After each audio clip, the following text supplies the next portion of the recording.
This is a stimulus update and daily news report. Got some big breaking news to share with you. New surprise $500 stimulus checks just announced going out to certain Americans.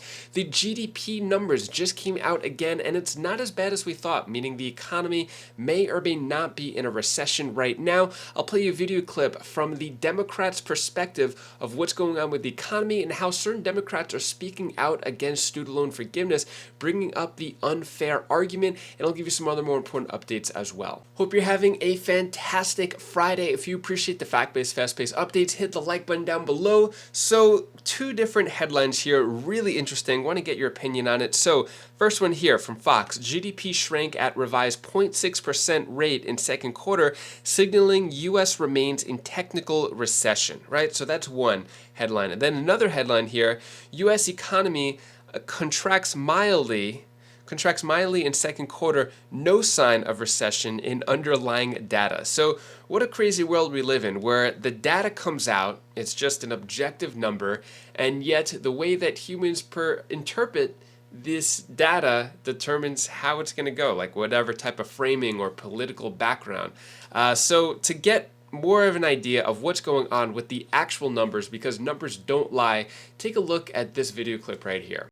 The U.S. economy shrank for the second straight quarter from April to June of this year. That's right. This consecutive economic decline aligns with a widely accepted rule of thumb for a recession.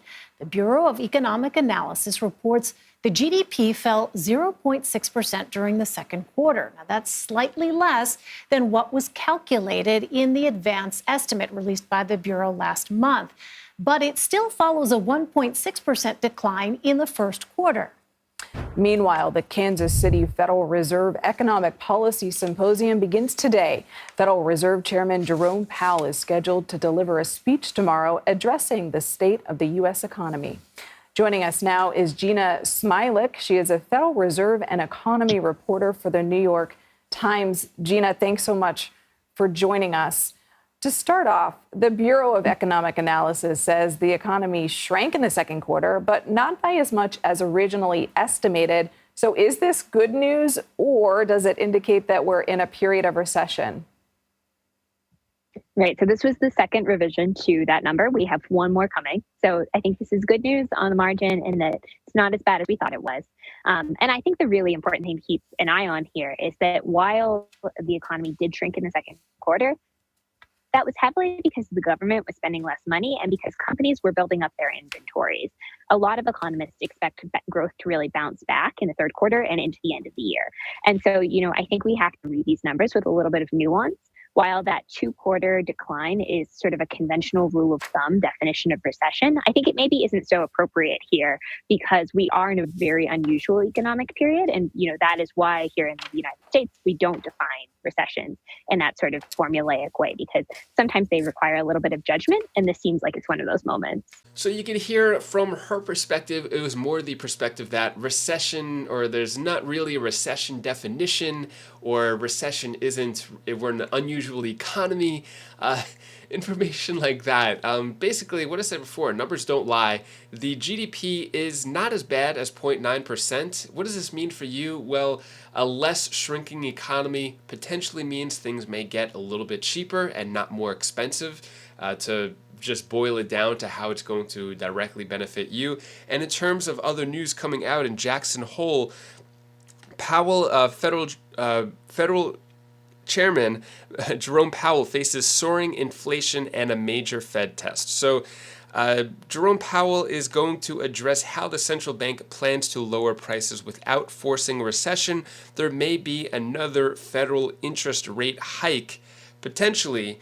We'll see what comes out. The announcement is supposed to be made later today, so I'll make sure I keep you updated on that later and how it's going to affect you personally, because that's what this is all about. And take a look at Elizabeth Warren's perspective on these the GDP numbers and what's going to happen for the American people. And joining me now to discuss is Massachusetts Democratic Senator Elizabeth Warren. Senator, thanks so much for joining us. We appreciate it. So the second quarter GDP report shows that the economy did shrink, but less so than originally thought. From April to June this year, the GDP shrank 0.6%, not 0.9%, which a July estimate showed. Unemployment is also very low. But Americans are still facing high prices because of rampant inflation. So how do Democrats campaign on an economy that is such a mixed bag?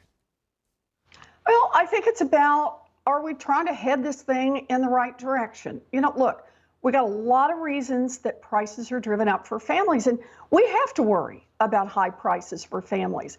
But part of it is still COVID that causes shutdowns around the world. We've still got supply chain problems.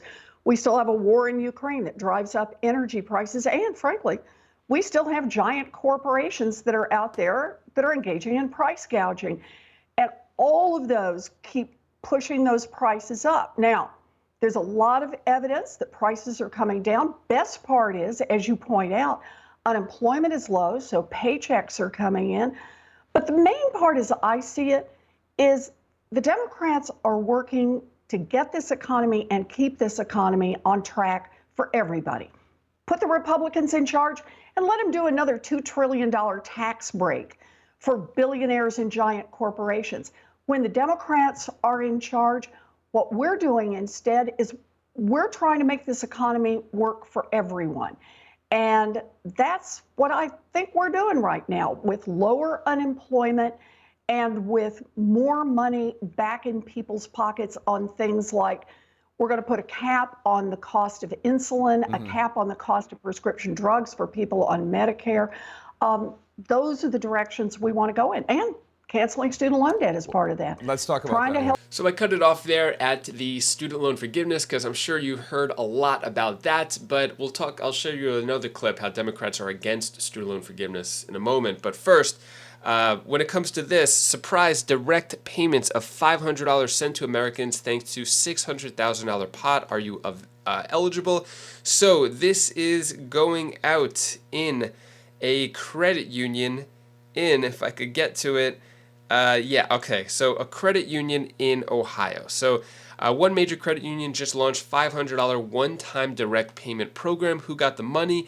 This was the Right Pat Credit Union, which sent the one-time payments to 1,200 employees. So basically, 1,200 employees of this credit union got $500 checks. This was just announced. Not going to affect too many people in the country. Still waiting on a big announcement on a federal type of stimulus aid or stimulus provision or even a stimulus check. When it comes to that big argument about student loans, where's that money coming from, and could that money be better used for a wider majority of the American people? So Biden's student loan handout to cost roughly $500 billion, according to Committee for a Responsible Federal Budget, which means it's going to cost Americans a lot of money. I read one report, coming out here. A student loan forgiveness plan sparks anger over who will pay, right? So not everyone is benefiting from student loan forgiveness, and there's a lot of arguments of whether or not it's fair. There is one estimate saying that the average taxpayer could pay over $2,000. It was actually $2,035 that the average taxpayer is going to pay for this, whether or not you get the student loans forgiven or if you have student loans.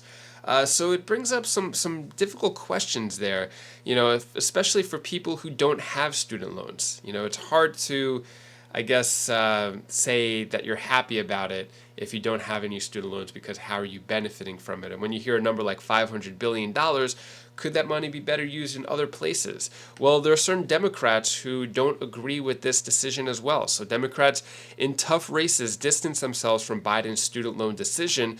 So we've heard all the Republicans are against it, student loan forgiveness, and most of the Democrats are for it, but now some Democrats are speaking out.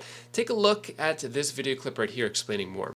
Let's talk about where the Democrats are. We know that there was yesterday a lot of trumpets sounded. I think we had Elizabeth Warren on the show. We were talking about student loan relief, the 40 million Americans who will see some relief because of what the president has decided to do.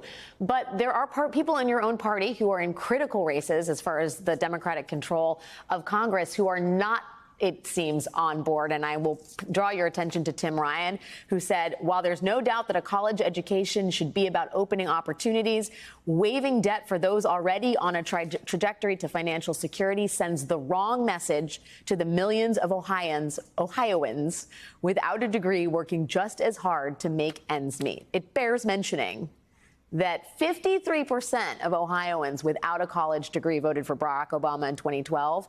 58 with some college or less voted for Donald Trump in 2020. Ohio is a difficult climb for Tim Ryan, for Democrats. He has some momentum right now. Are you worried that this choice to alleviate student debt for 40 million Americans could hurt key Democrats in key races in November? Look, what Tim Ryan and Joe Biden share in common is a dedication to making sure that every person in this country, whether they went to college or not, has a chance for a better life, to make more money, to improve their life and their family's life. That's why Joe Biden has led the fight to bring back manufacturing jobs to this country. We've brought more manufacturing jobs to this country, most of which pay well and don't require a college degree. We've done more of that in 18 months than we have in the past 10 years in this country. And that's why Joe Biden fought so hard to get the CHIPS Act passed, so we can build more and more of these manufacturing jobs that benefit people, again, whether or not they have a college degree. At the same time, we also want to have opportunity for people who do go to college. As the president noted yesterday, about 40% of the beneficiaries of his student loan plan are people who have the worst of both worlds. They have a lot of debt and they never got their degree. Maybe they went to colleges that weren't that defrauded them. Maybe they just didn't have the money to finish their degree. So helping those people get out of the hole they are in and get back on track in life, enabling them to buy homes and raise families, that's good for our economy. That's good for our country. And that's good for their economic opportunity. What are your thoughts on that? So I've asked multiple times, and I've seen in the comments that majority of you are not for student loan forgiveness, mainly because you don't have student loans, you may have paid them off, or you never got it in general. So yeah, it's a very tough argument, but it's not actually official yet. It could actually be held up in court and not actually go through. So I'll give you more details on that coming up in the next few days. But that is all the news that I have for you today to hopefully brighten your day a bit. Here's my daughter Bella's tip of the day. Hi guys, this is Bella. This is a tip of the day. I want to tell you one of my favorite secrets. Adults don't know everything. So I don't too. I know I'm really smart, but I don't really know as much things. You don't know as much things, but we're all gonna learn. I promise. If you keep on working every day, I can, and we all can, and we can all be really smart.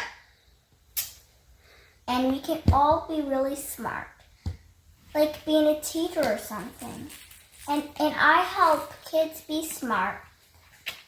Come, let's read. Thank you so much for watching. Appreciate all of your support. So got a little bit of announcement here. We are actually going to go away for a few days because of Bella's birthday. Bella is turning 9 years old on August 28th, which is crazy. I can't believe she's already 9.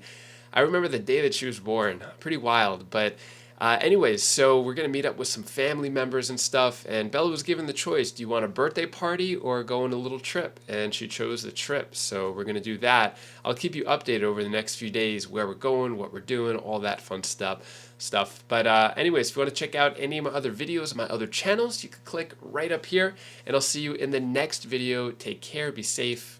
Thank you for watching.